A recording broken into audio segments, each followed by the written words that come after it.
Jadi untuk Ini beneran ini, udah dipakai ini tuh. udah, Contoh ini beneran contoh ini tuh. apa? Si contoh ini tuh emang beneran digunakan buat Udah, itu contoh ini. udah dipakai sama VChain ini.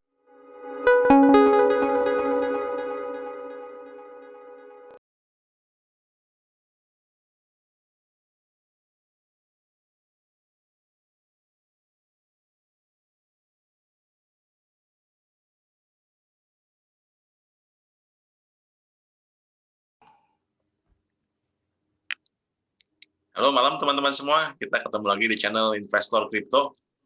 Bareng saya Alvin.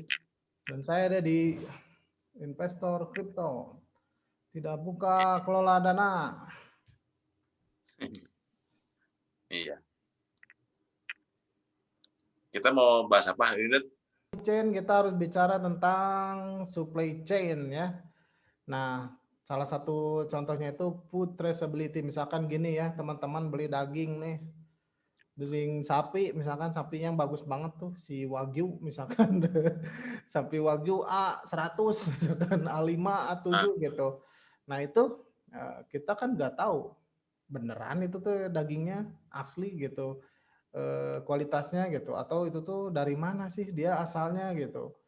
Gitu. Terus dia ya. dibawa misalkan dari apa, dari peternakannya, misalkan di apalah, di Kobe gitu, di Jepang, di Kobe, di daerah mana, suhunya berapa gitu, kayak gitu-gitu. Terus dibawa ke tempat penyembelihan sama siapa, bawa oleh siapa, ke penyembelihan halal atau penyembelihan biasa, Nah, terus dibawa lagi ke mana. Nah, itu siklus si produk itu dari apa, dari peternakan sampai ke supermarket mau dibeli sama konsumen, itu siklusnya kan kita nggak tahu. Kalau sekarang kan kebanyakan mungkin udah ada lah yang tahu gitu.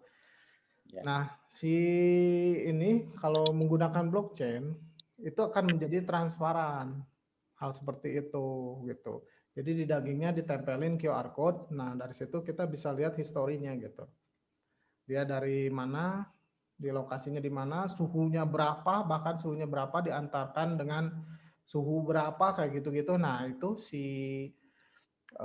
dicetak di blockchain. Kenapa direkam di blockchain? Supaya tidak ada yang berubah-ubah datanya gitu. Kalau sekarang kan sebenarnya nggak jelas itu. Mungkin di Ya. perusahaan gede pun nggak jelas lah itu sumbernya gimana gitu. Ini beneran. Misalkan, oh sapi ini disembelih di Jepang, di Kobe, di tempat penyembelihan yang bersertifikat halal gitu kan, nggak ada. Nah, itu di CP Chain ada aplikasinya. Kita QR code-nya kita scan, langsung kelihatan dia si historinya itu. Dan datanya tidak bisa dirubah sama apa.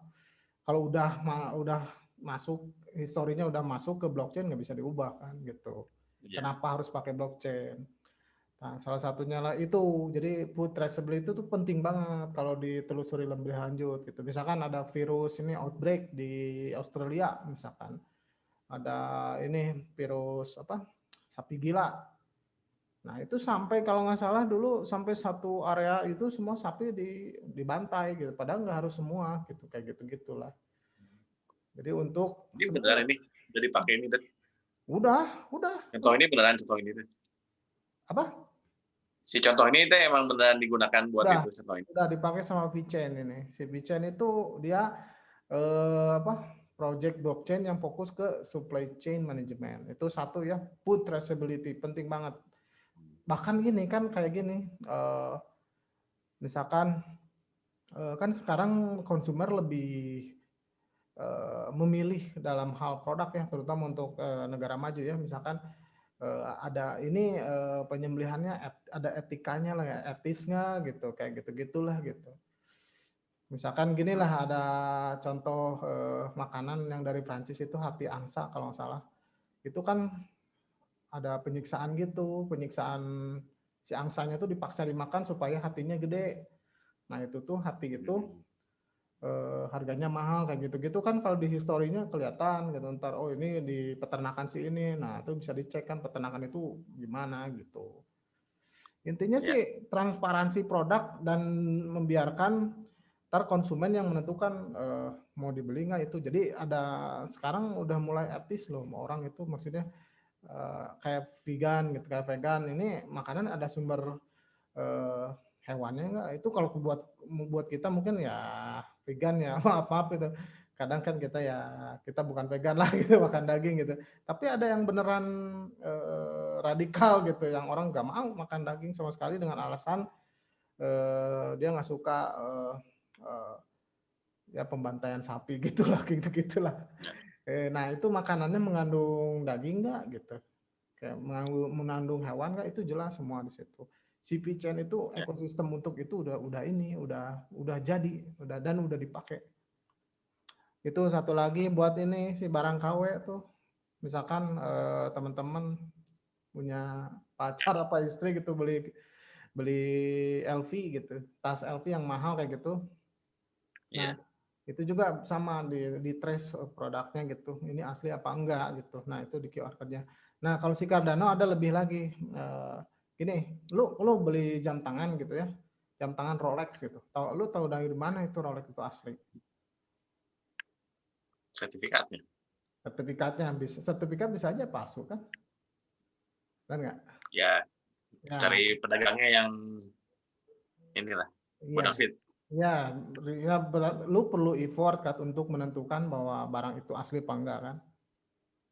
Untuk luxury goods gitu susah. Nah, si Cardano itu salah satunya itu, dia itu mau bikin ini chip kecil gitu, chip kecil ditempelkan di barangnya, tapi chip itu sebenarnya menyimpan private key untuk mengakses ke blockchain kayak gitu. Nah, dengan begitu lu susah eh, membajak barang-barang mewah. Kalau sertifikat lu bisa dicuri kan. Nah, kalau lu bikin di implant chip kecil kayak gitu, gimana so ngebajaknya? Nggak bisa. Chipnya kecil banget dan itu udah jalan risetnya sama universitas mana gitu di itu. Sebenarnya ada yang kurang dari si VChain itu menurut gua. Kalau dia sekadar pakai QR code, walaupun QR code itu orang harus nyuri QR code-nya kan, selain memalsukan barangnya, orang harus nyuri QR code-nya gitu. Nah, kalau pakai chip lagi di dalam itu, udah itu masalah pembajakan habis lah. Makanya ini nih teman-teman ya, kenapa si blockchain ini salah satunya revolusioner ya itulah gitu. Dia bisa diimplementasikan di apa aja gitu di dunia keseharian kita gitu. Jadi ya sekali lagi si VChain itu fungsi fokusnya ke supply chain koin ya. Tadi contohnya put traceability sama untuk barang KW gimana ngeberantasnya gitu. Nah, ya itu berarti si VChain itu ini linking product to consumer using blockchain teknologi dan IoT yang tadi yang gue bilang uh, jadi ini misalnya si Walmart gitu, oh gue mau jelas rantai produknya, dia pasang tuh si alat tools dari VChainnya dari misalkan dari peternakan sampai ke dia gitu, sampai diukur suhunya pas mengantarkan suhunya kayak gitu-gitu. Nah itu kan IoT itu kalau teman-teman belum tahu Internet of Things itu kayak sensor-sensor gitulah, terus masuk ke internet. Jadi itu Terus si koinnya dipakai di mana koinnya ini? apa? Si koinnya dipakai di mana koinnya? Bentar. Koinnya. Nah, sekarang masuk ke si VChain-nya itu ya. Si VChain itu proof of stake, dia pakai masternode gitu. Nah, dia itu ada apa? Dulu sih dia awal-awalnya cuma ERC20 token. Nah, sekarang dia udah punya blockchain sendiri namanya VChain Tor gitu. Sebenarnya si blockchain ini bisa dipakai apa aja gitu kan. Kalau bicara blockchain kan bisa apa aja. Bicara supply chain di blockchain nggak harus si VChain gitu. Cuman si VChain ini mendevelop tools untuk implementasi supply chain manajemen yang gampang di blockchain gitu. Sebenarnya tapi si VChain Tor ini blockchain nggak harus fokus ke situ. Ya koinnya, nah bentar, soalnya ada dua. Ntar gua bahas di bawah ya. Itu tadi ya nama blockchainnya VChain Tor. Dia tidak harus dipakai sama supply chain gitu. Bisa aja sama yang lain, cuman si VChainnya fokus ke supply chain. Nah ini dia bikin ini VChain toolchain. Nah ini udah dipakai nih di Cina kalau salah, perusahaan Cina banyak di white papernya nih. case tadinya. Ini nih. Di white papernya dijelasin dia. Ada yang udah pakai dia. Ini untuk verify car kayak gini-gini untuk BMW, alat-alat BMW. Terus ini untuk wine, untuk mendeteksi aslinya itu udah dipakai gitu. Jadi kalau bicara si Vicen, dia udah dipakai lah. Ini di white papernya ada contoh-contohnya dipakai di Cina, di BMW, di mana-mana udah dipakai dia. Ini nih, Reborns tuh, leading online luxury marketplace in Southeast Asia, Asia Pacific, gitu. Integrated Vicen tool chain, bla bla bla ya. Biasanya ujung-ujungnya itu untuk traceability sama untuk menjaga keaslian produk, biasanya itu yang dipakainya itu ya. Tadi balik lagi ke, kalau pengen tahu sih di koinnya ada dua nih teman-teman, jangan ketukar ya. Ada FED sama VSTHO. Si FED itu kayak governance tokennya yang bakal menyimpan store of value. Nah dulu gue pas ngebahas ini T-Fuel sama Theta, lu pernah nanya ke gue kan, itu kenapa dibikin dua koinnya? Nah ya, itu ternyata alasannya ini. Kalau lu ini kan ada dua, sama ini kasih Theta sama T-Fuel. Si Theta untuk governance tokennya, si T-Fuel untuk transaction fee kayak gitu-gitu kan. Nah, ini juga sama. Si FED itu untuk governance tokennya, untuk master node-nya, validatornya gitu kayak kalau di Ethereum 2.0. Nah, itu transaksinya pakai VTHO. Kenapa sih dibedain gitu?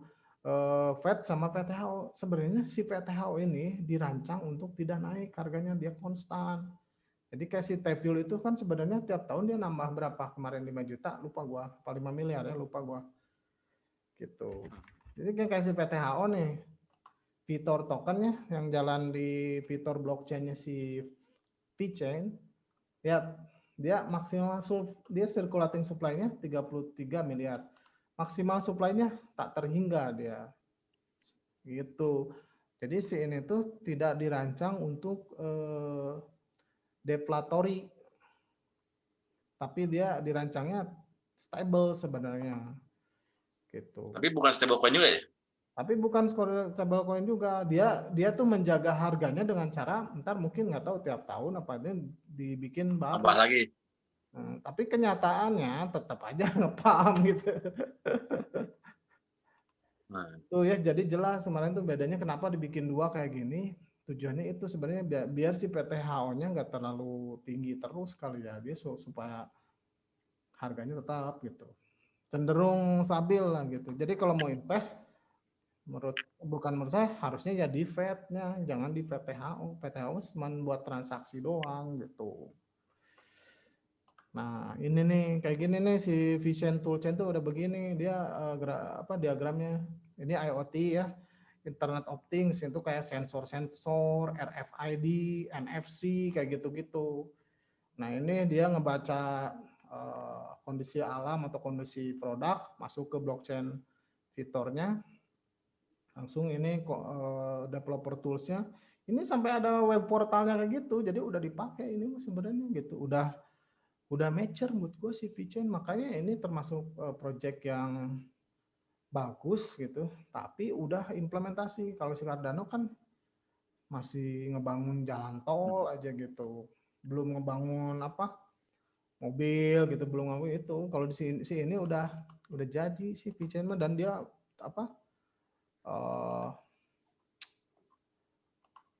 fokusnya jelas gitu menurut gua. Udah kepanjangan ya. Oke teman-teman, sampai ketemu lagi besok di pembahasan berikutnya. Thank you semua.